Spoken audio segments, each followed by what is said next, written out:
Doubtful citizen जो कब्जा करके रखा है, ये सारे कब्जा से हम जमीन को मुक्त करवाऊंगा। हिंदू समाज को यहाँ भी धर्म परिवर्तन का काम किया जा रहा है। इस तरह हिंदू समाज को धर्म परिवर्तन होते रहेगा तो हम हिंदू क्रांति दल अपने स्टाइल में बंद करेंगे। असम में मुसलमानों की लगातार बढ़ती हुई जनसंख्या ने सबको चौंका दिया है। पिछले कुछ दशकों से लगातार असम में मुसलमानों की जनसंख्या में बम्पर उछाल भी देखने को मिल रहा है।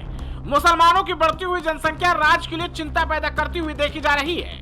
असम में पिछले कुछ सालों से इसको लेकर बम्पर बहस भी होती रही है।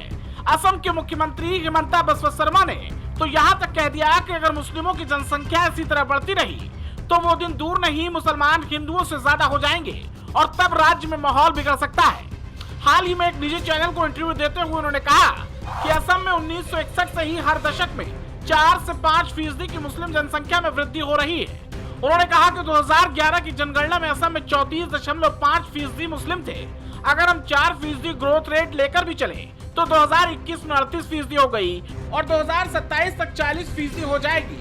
असम में जिस तेजी से आबादी बढ़ रही है तो ऐसे में वहाँ बढ़ती सी तेजी से आबादी सामाजिक ताना बाना के लिए खतरा पैदा कर सकती है। इसलिए वहाँ के सीएम हेमंत बिस्वा शर्मा ने भी ये चिंता जाहिर की है। असम की मुस्लिम आबादी इस समय 1.18 करोड़ से ज्यादा है। ये राज्य की कुल आबादी का लगभग 34% है।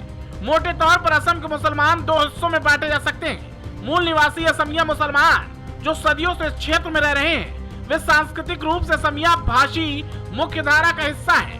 दूसरे हैं मियाँ मुसलमान जिनकी जड़ें बंगाली भाषा प्रवासियों से जुड़ी हैं। ये औपनिवेशिक शासन के दौरान और उसके बाद राज्य में बस गए हैं। ऐसे में यहाँ की मुस्लिम आबादी राज्य के लिए खतरा बन सकती है, क्योंकि इनमें से कई मुसलमान ऐसे भी हैं जो दूसरे देशों से आए हैं। फिलहाल हेमंता ने जो चेतावनी जाहिर की है, क्या वो आने वाले दिनों में सच साबित होती दिखाई देगी? क्या असम में मुसलमानों का राज चलेगा? क्या असम में हिंदू खत्म हो जाएंगे? आपको क्या लगता है? कमेंट बॉक्स में अपनी राय जरूर दें। Desk report, prime TV.